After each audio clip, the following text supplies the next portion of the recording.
नमस्कार मंडळी, स्वागत आहे तुमचे आणखी एका नवीन रेसिपी व्हिडिओमध्ये.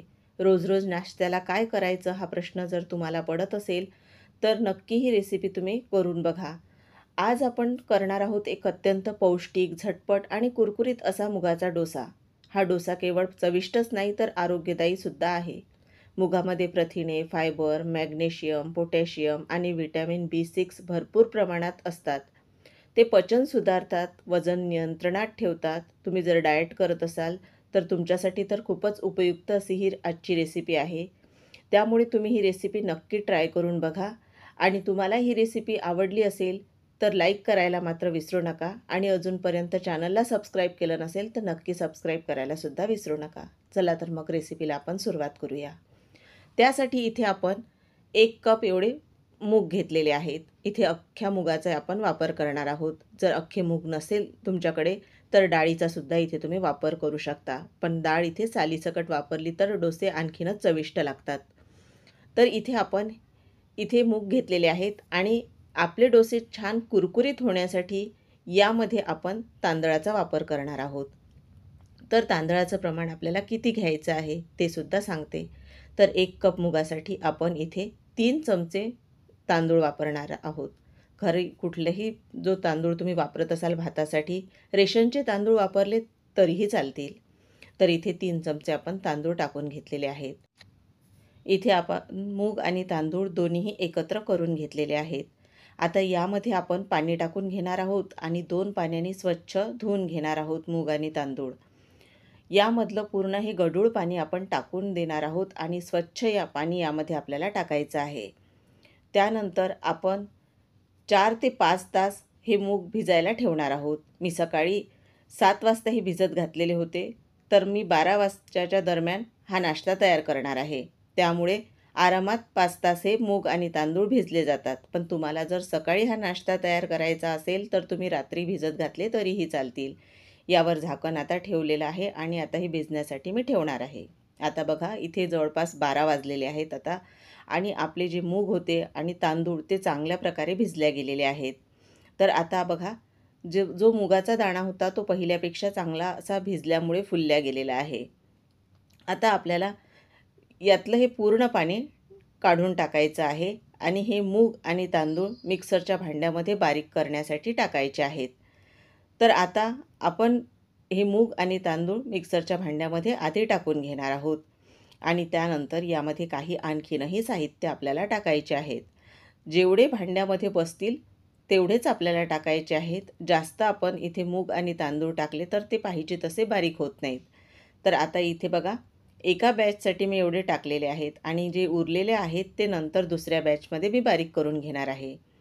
तर आता आपल्याला यामध्येच 5 ते 6 लसूण पाकळ्या टाकायच्या आहेत. त्यानंतर अर्धा इंच आलं. इथे मिरचीचं प्रमाण तुम्ही कमी अधिक करू शकता. तिखट असल्यामुळे मी 2च मिरच्या वापरलेल्या आहेत. आणि आता आपल्याला यामध्ये अर्धा चमचा एवढं जिरं घेतलेलं आहे मी, पण 2 बॅचसाठी मी हे वापरणार आहे. यामधलं थोडं ठेवलेलं आहे दुसऱ्या बॅचसाठी. आता आपल्याला मूग आणि तांदूळ बारीक करताना सुरुवातीला पाणी टाकायचं नाही. आता इथे कोथिंबीरसुद्धा टाकून घेतलेली आहे मी. आता आपण हे तसंच बारीक करून घेणार आहोत. कारण पाणी जर यामध्ये टाकलं आपण तर पाहिजे तसं आपलं मिश्रण बारीक तयार होत नाही. त्यासाठी पाणी न टाकता सुरुवातीला तसंच आपल्याला बारीक करून घ्यायचं, जेवढं शक्य होईल तेवढं. आता यामध्ये आपण बघा 1 कप पाणी घेतलेलं आहे. यामधलं सुरुवातीला मी थोडं पाणी टाकून घेणार आहे. असं आपल्याला 2 वेळा पाणी यामध्ये टाकून घ्यायचं आहे. तर आता कपातलं पाणी ठेवलेलं आहे मी आणि तुम्हाला शेवटी मी पाण्याचं प्रमाण सांगणार आहे. तर आता एकदा बारीक करून घेते आणि बघा मी बारीक करून घेतलेले आहेत मूग. तर कशा पद्धतीने बारीक करायचे ते सुद्धा सांगते. तर बघा आपल्याला यामध्ये जे तांदळाचे कण राहतात ते अजिबातही राहू द्यायचे नाहीत. चांगलं असं बारीक करायचं आहे आपल्याला, म्हणजे जेणेकरून आपण जो डोसा तयार करणार आहोत त्याचं मिश्रण व्यवस्थित असं तव्यावर आपल्याला पसरवता येतं. तर बघा हे बारीक करून आपलं झालेलं आहे. आता आपण दुसऱ्या भांड्यामध्ये काढून घेणार आहोत. त्यामुळे बघा आता तुम्हाला मिश्रण किती पातळ आहे ते सुद्धा लक्षात येईल. तर बघा हे मिश्रण मी भांड्यामध्ये काढून घेते आणि राहिलेलं आहे ते सुद्धा एकदा बारीक करून घेते. तर आता आपलं सर्व मिश्रण तयार करून झालेलं आहे. तर हे आता आपण जो 1 कप मूग घेतलेले होते आणि 3 चमचे तांदूळ, त्यासाठी मला 1.25 कप इथे पाणी लागलेलं आहे. बऱ्याचदा थोडंफार पाण्याचा अंदाज जो आहे, प्रमाण जे आहे ते मागे पुढे थोडंफार होऊ शकतं, पण इथे मला 1.25 कप पाणी लागलेलं आहे. आता आपण या मिश्रणामध्ये मीठसुद्धा टाकून घेणार आहोत. पूर्ण मिश्रण तयार झाल्यानंतर इथे मी मीठ टाकत आहे. तर मीठ इथे चवीप्रमाणे आपण टाकणार आहोत आणि अर्धा ते 1 मिनिटभरासाठी हे मिश्रण हलक्या हाताने आपण फेटून घेणार आहोत. त्यामुळे मिश्रण हलकं होतं आणि आपले जे डोसे आहेत ते आणखीनही कुरकुरीत असे तयार होतात. तर आता यावर आपण झाकण ठेवूया आणि हे मिश्रण बाजूला ठेवून घेऊया. तोपर्यंत आपण चटणी तयार करणार आहोत. आजची जी चटणी आहे ती चवीला खूप भारी लागणारी आहे. इथे आपण नाश्त्याच्या चमच्याने 2 चमचे चण्याची डाळ घेतलेली आहे. ही डाळ आपल्याला यावर 1 चमचा तेल टाकून खमंग अशी भाजून घ्यायची आहे. थोडी लालसर रंगावर ही डाळ आपल्याला भाजून घ्यायची आहे. आता डाळीचा हलकासा रंग बदलल्यानंतर आपण यामध्ये कांदा टाकून घेणार आहोत. जास्त सुरुवातीला आपल्याला जी डाळ आहे ती लालसर अशी भाजायची नाही. हलकासा रंग बदलल्यानंतरच यामध्ये कांदा टाकायचा.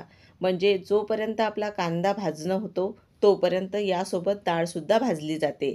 त्यासाठी सुरुवातीला तुम्ही जर डाळ जास्तच अशी लालसर भाजून घेतली तर कांद्यासोबत ती आणखीनही काळपट होईल. आता इथे आपण यामध्ये 2 मध्यम आकाराचे टोमॅटो जाडसर असे चिरून घेतलेले आहेत, तेही टाकलेले आहेत. ते सुद्धा आपल्याला हलकेसे परतून घ्यायचे आहेत आणि टोमॅटो हलकेसे परतून झाल्यानंतर यामध्ये आपण 5 ते 6 लसूण पाकळ्यासुद्धा टाकलेल्या आहेत आणि अर्धा इंच आलं त्याचे बारीक असे तुकडे करून घेतलेले आहेत. त्याचबरोबर इथे 3 चमचे नाश्त्याच्या चमच्याने तीळ घेतलेले आहेत पांढरे आणि अर्धा चमचा जिरं घेतलेलं आहे. 2 सुक्या मिरच्यासुद्धा घेतलेल्या आहेत, त्या हाताने अशा तोडून घेतलेल्या आहेत आणि त्यासुद्धा यामध्ये घातलेल्या आहेत. आता आपल्याला सर्व साहित्य खमंग असं भाजून घ्यायचं आहे. आता इथे आपण सर्वात शेवटी यामध्ये कोथिंबीर टाकणार आहोत आणि कोथिंबीर टाकल्यानंतर तीसुद्धा आपल्याला हलकीशी भाजून घ्यायची आहे आणि कोथिंबीर हलकीशी आपण भाजून घेतल्यानंतर हे पूर्ण साहित्य थंड करायला ठेवायचं आहे आणि नंतर मिक्सरच्या भांड्यामध्ये बारीक करण्यासाठी टाकणार आहोत. तर बघा, सर्व साहित्य मी थंड करून घेतलेलं आहे आणि मिक्सरच्या भांड्यामध्ये सुद्धा टाकून घेतलेलं आहे. आता यामध्ये आपण गरजेनुसार पाणी टाकायचं आणि चटणी बारीक करून घ्यायची. तर इथे बघा, मी सुरुवातीला यामध्ये अर्धा कप एवढं पाणी टाकलेलं होतं. आता बघा, आपल्याला ही चटणी मोठ्या भांड्यामध्ये काढायची आहे आणि यामध्ये आपल्याला अजूनही थोडं पाणी लागणार आहे. कारण ही चटणी आपण डोशाबरोबर खाण्यासाठी थोडी पातळ अशी तयार करणार आहोत. पण तुम्हालाही जर घट्ट आवडत असेल तर यामध्ये तुम्ही पाण्याचं प्रमाण कमी ठेवलं तरीही चालेल. मिक्सरच्या भांड्यामध्ये चटणी असल्यामुळे यामध्येच मी पाणी टाकून घेतलेलं आहे आणि पूर्ण मिक्सरच्या भांड्यामधली चटणी यामध्ये काढून घेतलेली आहे बघा. तर ही पूर्ण चटणी आता काढून घेतल्यानंतर यामध्ये आपल्याला मीठ टाकून घ्यायचं आहे. तर इथे चवीप्रमाणे मी मीठसुद्धा टाकून घेतलेलं आहे आणि एकदा पूर्ण ही चटणी आपल्याला मिक्स करून घ्यायची आहे. आता तयार या चटणीवर आपल्याला तडकासुद्धा तयार करायचा आहे. तर तडका मी खूप साध्या पद्धतीने यावर देणार आहे. तर त्यासाठी मी 3 चमचे तेल गरम करून घेतलेलं आहे आणि यामध्ये अर्धा चमचा एवढी मोहरी टाकलेली आहे आणि 2 लाल सुक्या मिरच्यासुद्धा टाकलेल्या आहेत. कढीपत्ता माझ्याकडे नव्हता त्यामुळे यामध्ये टाकलेला नाही. तुमच्याकडे असेल तर कढीपत्ता जरूर टाकायचा. आता पूर्ण तयार तडका यामध्ये आपल्याला मिसळून घ्यायचा आहे बघा आणि ही आपली चटणी तयार झालेली आहे खाण्यासाठी. तर बघा, ही चटणी तुम्ही नक्की एकदा करून बघा. चवीला खूप भारी लागणारी आहे.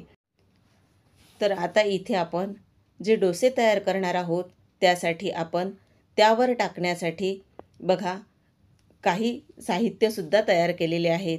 त्यामध्ये वरून टाकण्यासाठी आपण कांदा, गाजर असं बारीक खिसून घेतलेलं आहे, बीट खिसून घेतलेलं आहे, हिरवी मिरची बारीक त्याचे काप करून घेतलेले आहे आणि कोथिंबीर. आपल्याला हा नाश्ता आणखीनही पौष्टिक कसा करता येईल याचाच आपण प्रयत्न केलेला आहे. आता घेतलेलं सर्व साहित्य आपल्याला पूर्ण एकत्र करायचं आहे. यामध्ये तुम्ही चाट मसाला, जीरा पावडरसुद्धा टाकू शकता. आता यावर हलकंसं आपल्याला मीठ टाकायचं आहे आणि आता आपण डोसे तयार करायला घेणार आहोत. तर इथे आपण तवा आधी गरम करून घेतलेला होता. त्याला आपल्याला हलकंसं सुरुवातीला तेल लावून घ्यायचं आहे आणि तेल लावल्यानंतर आपल्याला तव्याचं टेम्परेचर कमी करण्यासाठी हलकंसं यावर पाणी शिंपडायचं आहे आणि एखाद्या कॉटनच्या कापडाने आपल्याला हे पाणी पूर्ण पुसून काढायचं आहे. आणि आता आपल्याला यावर डोसा तयार करायचा आहे. तर त्यासाठी इथे मी 1 चमचा एवढं मिश्रण यावर घातलेलं आहे आणि याचा डोसा आपल्याला पसरवून घ्यायचा आहे. पातळसर असा हा आपल्याला डोसा तयार करायचा आहे. आणि पूर्ण डोसा तयार झाल्यानंतर इथे गॅसची स्पीड आपल्याला मीडियम करायची आहे. डोसा इथे आपण तयार करत असताना गॅसची स्पीड आपल्याला कमीच ठेवायची आहे आणि पूर्ण डोसा तयार झाल्यावरच मात्र आपल्याला गॅसची स्पीड मीडियम करायची आहे. तर बघा आता डोसा तयार आपण करून घेतलेला आहे. आता वरून बघा हलकासा डोसा सुकायला सुरुवात झालेली आहे. तर त्यावर आपण तूप टाकून घेणार आहोत. इथे मी साजूक तुपाचा वापर करत आहे. तुम्ही इथे बटरचा सुद्धा वापर करू शकता किंवा तेलही टाकलं तरीही चालेल. आता पूर्ण तूप सगळीकडे एकसारखं असं पसरवून घेतलं आणि आपला जो डोसा आहे त्याला वरून हलकासा रंग यायला सुरुवात झालेली आहे. आता डोशावर टाकण्यासाठी आपण किसलेलं गाजर, बीट, कांदा सर्व टाकून घेणार आहोत आणि पूर्ण सर्व यावर टाकून घेतल्यानंतर आता बघा डोसाही आपला कुरकुरीत झालेला आहे. तर आता आपण हा डोसा काढून घेणार आहोत. बघा याच्या कडा मोकळ्या व्हायला सुरुवात झालेली आहे. अगदी सहज हा डोसा तव्याच्या वेगळा होतो आणि बघा कुरकुरीत असा हा डोसा आपला खाण्यासाठी अगदी तयार आहे. तुम्ही यावर सुरुवातीला चटणीसुद्धा लावून घेऊ शकता जी आपण तयार करून घेतलेली आहे आणि त्यावर नंतर गाजर इथे कांदा तुम्ही टाकला तरीही चालेल. तर बघा हा कुरकुरीत असा डोसा तयार झालेला आहे. रंगही बघा काय छान आलेला आहे. तसाच आता दुसराही डोसा मी तयार करून घेते आणि हा डोसासुद्धा तयार झाल्यानंतर तुम्हाला मी दाखवते. सुरुवातीच्या डोशाप्रमाणेच आपल्याला पहिला डोसा झाल्यानंतर परत एकदा इथे आपल्याला गॅसची स्पीड कमी करायची आहे. तव्याला हलकंसं तेल लावून घ्यायचं आणि पाणी टाकून आपल्याला तवा पुसून घ्यायचा आहे आणि नंतरच त्यावर डोसा टाकून घ्यायचा आहे. तर बघा इथे हा दुसरा डोसासुद्धा आपला तयार झालेला आहे. तर आता मी तुम्हाला एक डोसा आणखीनही तयार करून घेतलेला आहे. तर त्या डोशाचा तुम्हाला आवाजसुद्धा ऐकवते. तर बघा हा डोसा मी तयार करून घेतलेला होता.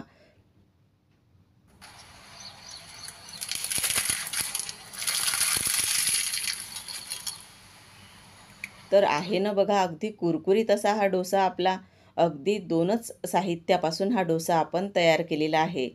तर बघा इथे आपला हा नाश्त्यासाठी पौष्टिक असा कुरकुरीत डोसा तयार झालेला आहे.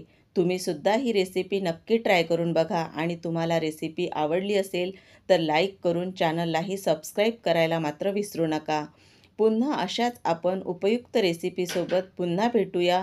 तोपर्यंत मस्त खा आणि स्वस्त रहा. धन्यवाद.